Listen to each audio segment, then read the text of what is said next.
At first, you enjoy the connection. You reply fast, you think about them often. You feel emotionally close, and for a moment, everything feels natural. But then something changes. The more you start caring, the more distant you become. You reply slower, you overthink more, you suddenly want space, and even you don't fully understand why, because deep down, you want connection. So, why do you start pushing people away? The moment they become emotionally important to you. Let's go deeper. Most people think pushing others away means you don't care, but sometimes it means the opposite. Sometimes you push people away because you care too much, because closeness creates vulnerability. And vulnerability feels dangerous when you've been hurt before. Now imagine this. At the beginning of a connection, everything feels light. There are no expectations yet, no emotional risk yet, no fear of loss yet. But once the connection becomes deeper, your mind notices something. This person can affect me now.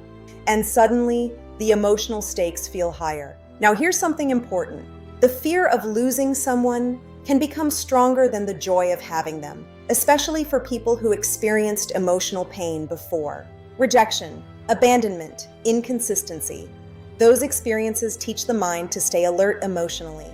So when closeness appears again, your mind doesn't only feel excitement, it also feels danger. Now let's go deeper. Some people learned early in life that emotional closeness was unstable, that affection could disappear, that connection could suddenly change. So as adults, they crave closeness emotionally, but fear it psychologically, and that creates contradiction. They want connection, but the moment they feel emotionally attached, their defense mechanisms activate. Now, here's the deeper truth. Pushing people away is often self-protection, not because someone necessarily did something wrong, but because emotional attachment itself feels overwhelming. So the mind creates distance, not to lose the person, but to reduce emotional exposure. Now, let's take it one level deeper. Sometimes people push others away before they can be hurt, because leaving emotionally first feels safer than being left behind later, even if the threat isn't real yet. Now, here's what makes this painful. The person pushing away often feels misunderstood.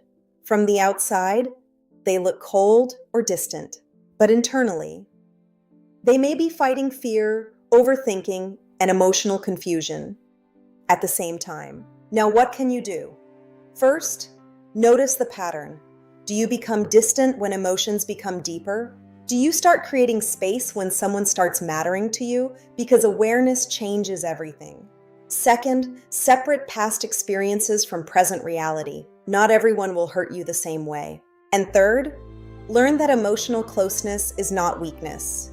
Being emotionally open always involves risk, but avoiding connection completely creates loneliness instead of safety. Now, here's something powerful. The goal is not to stop feeling fear completely. The goal is to stop letting fear control your connections. Because real connection only becomes possible when you stop treating vulnerability like danger. So if you push people away when you start caring too much, don't judge yourself. Look deeper. Because sometimes the people who seem emotionally distant are the people who feel things the deepest. If you want to understand emotions and human behavior on a deeper level, subscribe.